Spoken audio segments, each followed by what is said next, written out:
Capital employed एक ऐसा topic है जिसमें बच्चे हमेशा बहुत ज़्यादा कंफ्यूज होते हैं, क्योंकि बच्चों को ये समझ नहीं आता है कि कैपिटल एम्प्लॉयड को कैसे कैलकुलेट करें। क्वेश्चन में अलग अलग कंडीशन होता है, कभी एसेट्स दे देता है, साथ में लायबिलिटी दे देता है, और कभी कैपिटल दिया होता है डायरेक्ट, कभी साथ में रिजर्व दे देता है। तो कैपिटल एम्प्लॉयड निकालने का दो तरीका होता है, एक होता है एसेट साइड अप्रोच और दूसरा होता है लायबिलिटी साइड अप्रोच। इसलिए मैंने यहाँ बैलेंस शीट का फॉर्मेट बना दिया है ताकि आपको ध्यान में रहे कि एसेट में क्या क्या होता है, फिक्स एसेट, करंट एसेट, और ये सब फिक्टिटियस एसेट है। ठीक है, इधर ये परचेज गुडविल है।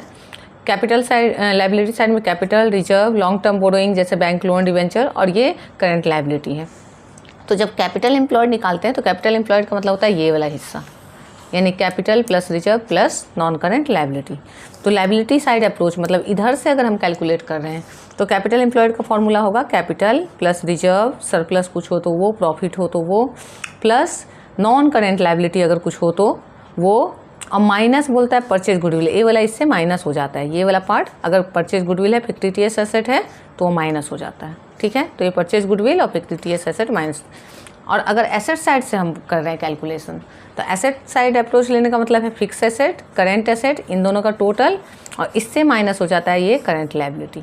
ठीक है, तो अगर लायबिलिटी साइड लेंगे तो लायबिलिटी साइड से कौन माइनस होगा, गुडविल और एडवर्टीजमेंट, सस्पेंस या पीएल डेबिट बैलेंस जो फिक्टिटियस एसेट आते हैं, तो इससे ये माइनस होगा।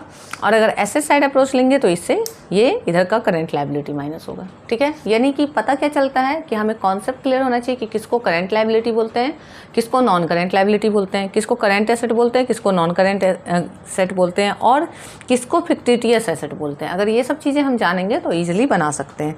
तो एसेट साइड अप्रोच का फॉर्मूला क्या है, capital employed equal fix asset plus current asset minus current liability.